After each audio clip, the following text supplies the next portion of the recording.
haleluya, haleluya. Jumpa lagi dalam program kita Kamu Hebat. Dan this is Monday. Hari ini adalah hari Senin, hari jumpa kita, hari sukacita kita. Sudah berapa lama kita setiap Senin selalu bersama-sama dalam program kita PHM. Please help me, karena sudah yang kasih dalam Tuhan.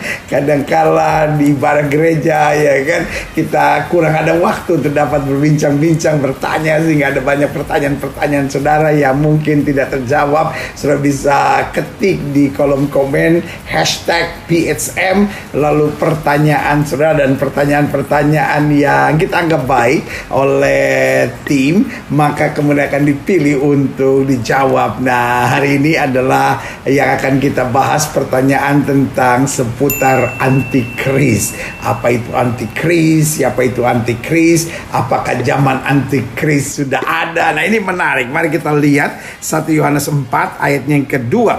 Demikian kita mengenal roh Allah. Setiap roh yang mengaku bahwa Yesus Kristus telah datang sebagai manusia berasal dari Allah. Dan setiap roh yang tidak mengakui Yesus tidak berasal dari Allah. Roh itu adalah roh antikristus. Dan tentang dia kamu telah dengar bahwa ia akan datang, dan sekarang ini ia sudah ada di dalam dunia. Nah, saudara yang kasih dalam Tuhan, jadi kita lihat dari zaman Yohanes menulis ini sudah dikatakan bahwa antikris sudah ada, tetapi di akhir zaman akan lebih menyatakan perannya. Nah, saudara yang kasih dalam Tuhan, dan Alkitab jelas katakan antikris itu berasal dari kita. Jadi kita jawab dulu, apa itu antikris, ya kan? Antikris adalah kekuatan yang akan mengadu domba, yang akan menghancurkan dan akan coba melemahkan iman percaya kita. Itu jelas, karena roh itu roh antikris. Lalu pertanyaan kedua, apakah antikris itu satu orang atau satu kekuatan?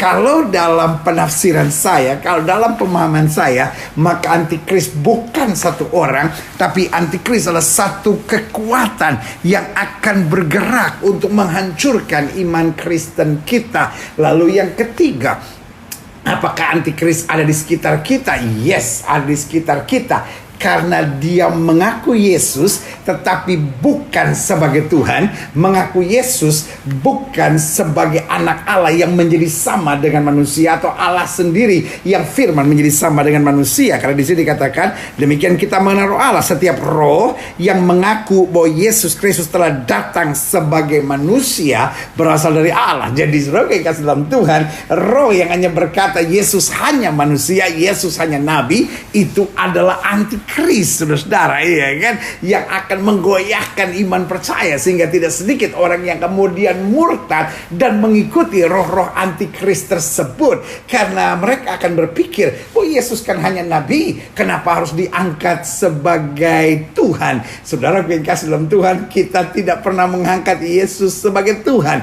karena dia memang adalah Tuhan. Dia Tuhan yang firman-Nya menjadi sama dengan manusia, sehingga ada banyak pengajaran hari-hari yang berkata bahwa Yesus adalah Bapa, Bapa adalah Yesus. Ini semakin membingungkan lagi, karena saudara yang kasih dalam Tuhan, amin, dia Allah yang Esa, tetapi menjalankan perannya berbeda-beda. Kenapa? Karena di satu sisi dia adalah Allah yang mencipta langit dan bumi serta segala sesuatu yang ada dalam ciptaannya. Tetapi yang kedua, manusia yang kemudian sebagai ciptaan jatuh dalam dosa dipulihkan lewat apa? Lewat firman yang menjadi sama dengan manusia. Jadi saudara yang kasih dalam Tuhan, apakah Yesus adalah Bapa? Betul, Yesus adalah Bapa. Apakah Yesus adalah Roh Kudus? Betul, Yesus adalah Roh Kudus. Tetapi apakah perannya sama? Tidak. Kenapa? Karena dia, Yesus adalah Allah yang menjadi sama dengan manusia, yang firman menjadi sama dengan manusia, lalu menyelamatkan manusia. Untuk itu Alkitab bilang, barang siapa yang percaya kepadaku, dia akan diselamatkan. Dan untuk itu jelas Alkitab bilang, di bawah kolong langit ini tidak ada nama lain yang olehnya manusia selamat kecuali dalam nama Yesus. Jadi dia Allah yang Esa, Allah yang satu, tetapi perannya sebagai Bapa. Lalu kemudian firman menjadi sama dengan manusia, itulah Kristus. Dan Kristus itu naik ke sorga untuk kembali dalam keberadaannya sebagai Bapa, iya kan? Kayak Yesus itu naik ke sorga untuk kembali dalam perannya sebagai Allah yang hidup. Lalu kemudian jelas dikatakan mengatakan bahwa aku akan datang kembali. Tetapi bukan datang kembali dia lagi, tetapi dia mengutus ruhnya dalam kita. Jadi jelas dia satu Allah, dia Esa, tetapi dia Allah yang mencipta. Firman-Nya menjadi sama dengan manusia, itulah Kristus. Dan waktu Kristus kembali ke surga, maka rohnya ada di dalam kita. Jadi jelas, saudara yang kasih dalam Tuhan, barang siapa yang menentang pengenalan itu, sehingga hanya berkata, wah Yesus hanya nabi, wah Yesus manusia, wah Yesus kenapa disembah sebagai Tuhan. Nah saudara yang kasih dalam Tuhan, ini adalah barisan-barisan antikris. Tetapi kemudian ada lagi yang berkata, oh Yesus dan Bapa satu, oh Yesus ada Bapa yang lebih rendah. Ada kemudian banyak pengajaran-pengajaran. Karena antikris ini, ada antikris yang akan menggerogoti dari dalam, dan ada antikris yang menggerogoti dari luar. Intinya sama, kekuatan antikris yang dikendarai oleh setan, yang dikepalai oleh setan, yang dikendalikan oleh setan. Dan kemudian roh antikris ini, tujuan yang pertama, memecah tubuh Kristus. Yang kedua, melemahkan iman orang-orang percaya.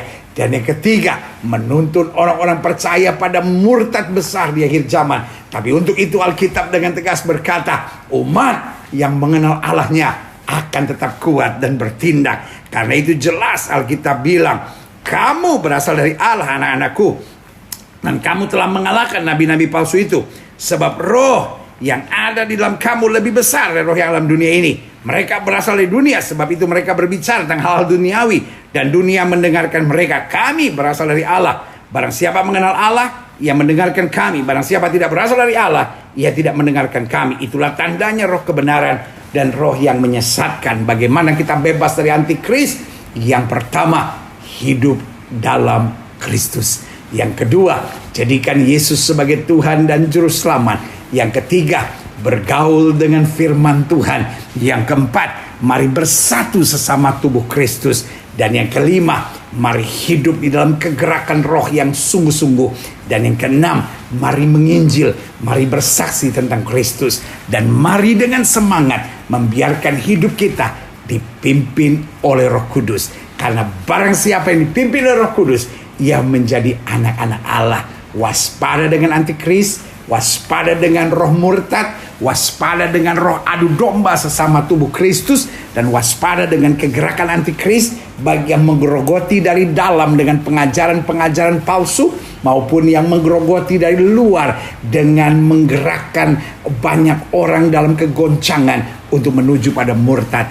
Tetapi sekali lagi jelas Alkitab bilang, umat yang mengenal Allahnya akan tetap kuat dan bertindak. Dan untuk itu Alkitab bilang, orang yang bertahan sampai kesudahannya, itu yang beroleh selamatnya. Saya Gilbert Lumoindong, dan dengan kasih Kristus mengingatkan buat siap saudara sekalian, akhir zaman adalah masa yang serius. Pertahankan iman saudara, hidup dalam kebenaran. Betul, we are not living in Eden yet. Kita belum tiba di sorga. Life doesn't need to be perfect. Hidup gak harus sempurna, tapi kuatkan iman. Hidup dalam sukacita, bersekutu sesama anak-anak Tuhan, hidup dalam pengajaran yang benar, sungguh-sungguh dan bertanggung jawab. Maka Roh Kudus akan menuntun kita dari kemenangan lepas pada kemenangan untuk masuk dalam kemuliaannya. Tolak antikris, tolak roh murtad, tolak roh adu domba, hidup dalam kebenaran, kasih, anugerah dan kuasa Tuhan. Haleluya. Sampai berjumpa pada program berikut. Kamu hebat. Haleluya.